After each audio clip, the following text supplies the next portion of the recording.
Hey, what's up, comic collectors? It's Christopher, aka the Bronze Age Nerd, and welcome to the Bronze Cave.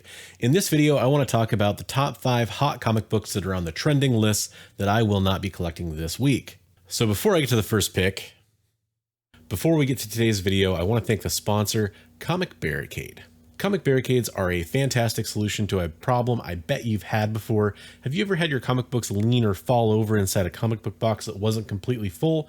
Well, if that's the case, if you want to prevent those bends, creases, and spine ticks, I recommend checking out Comic Barricades. Comic barricades create a wall inside your comic book box, and not only does that add rigidity and support to your stack of comic book boxes, it also prevents your comic books from falling over or flopping over. Stop the lean in your comic book boxes. Now, this design is patented, made here in the United States, and it ships for free. It's also available in 2 different sizes. You can get the regular size for most comic book boxes, or you can get the XL, which is great for those magazine boxes, a graded comic book box, things like that. Best of all, if you want to try out Comic Barricades, you can head over to comicbarricade.com and use the code BRONZE10 at checkout to save 10%. Remember, with Comic Barricades, it's as easy as insert, support, and stabilize. So my first pick for books that I won't be buying this week is Legends #1 from DC Comics. This is notably the first appearance of Amanda Waller. It also happens to be the first appearance of Brimstone.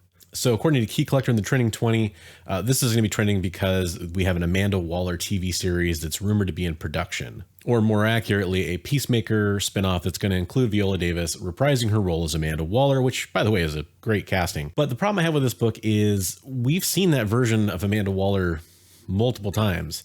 We've seen it in Suicide Squad 1, Suicide Squad 2, Peacemaker. What's left here? Where's the meat on the bones of the spec? Like, if this spec is based on the fact that that character is going to continue to be in movies, awesome. I mean, we don't see Thor bump every single time that there's a movie coming out. We don't see Hawkeye bump every time there's a movie coming out that has Hawkeye in it.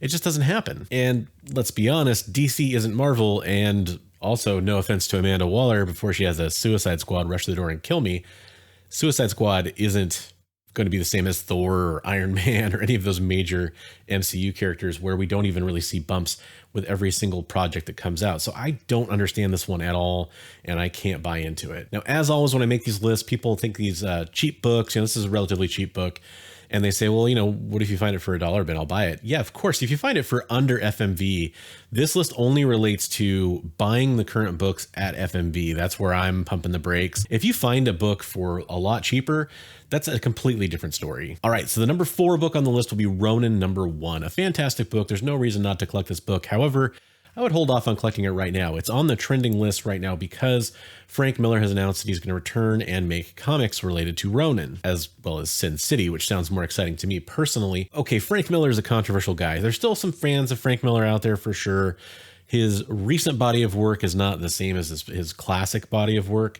But even taking aside the quality of Frank Miller's recent work, let's just talk about what this really means here. So Ronin comics are coming back. Okay, I understand the justification behind this, but I would wait until it cools off from being on this list. If you didn't already have a copy of Ronin #1, you're not going to get rich buying this book. If you do find a copy for cheap and you flip it, around the time that comic book comes out or there's some buzz, you'll probably make a little bit of money. I don't doubt that, but I really wouldn't invest a whole bunch or seek this book out expecting to make a lot of money on it. I just don't see it happening. All right, so third up on the list, we have Moon Knight #10. Now, this is very, very mild spoilers for Moon Knight.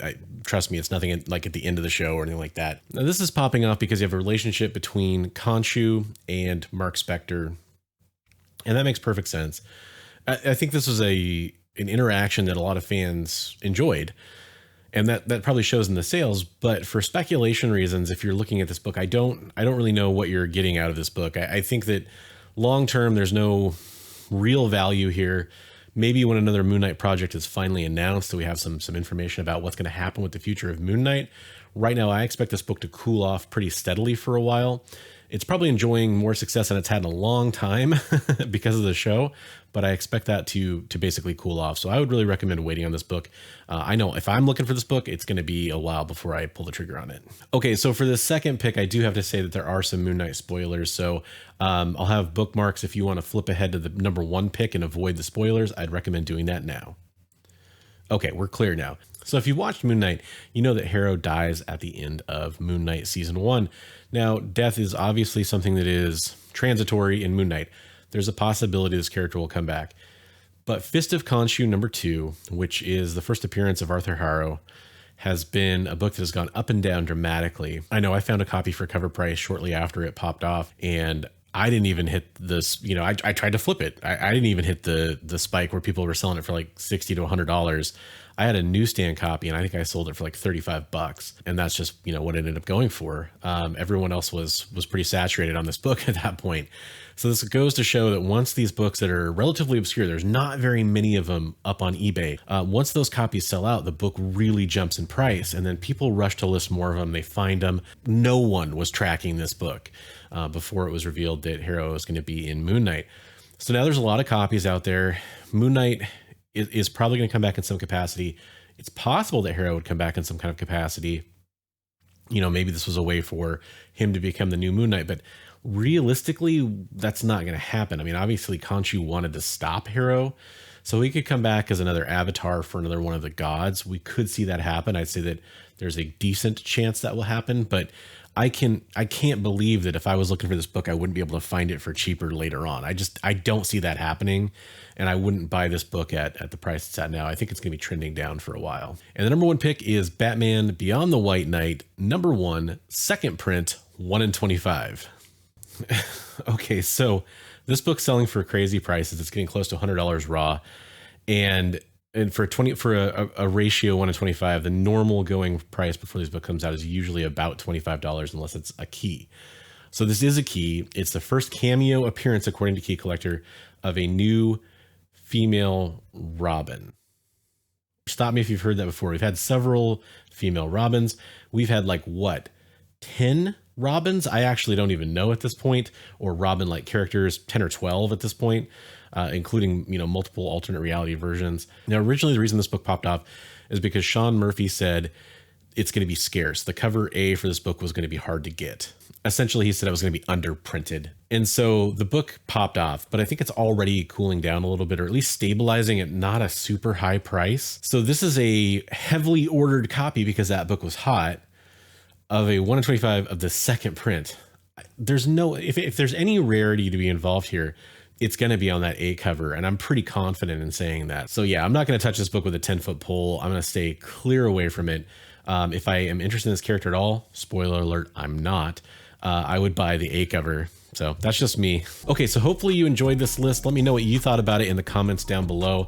Also, if you've taken this time to watch the video all the way through, I appreciate that.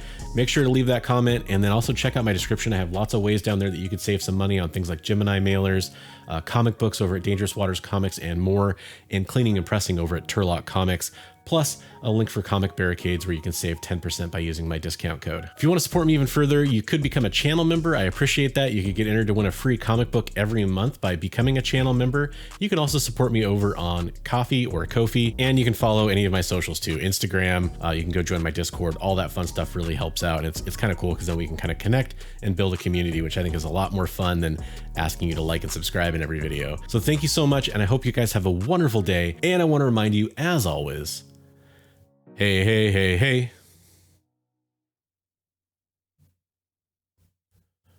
Read comics every day.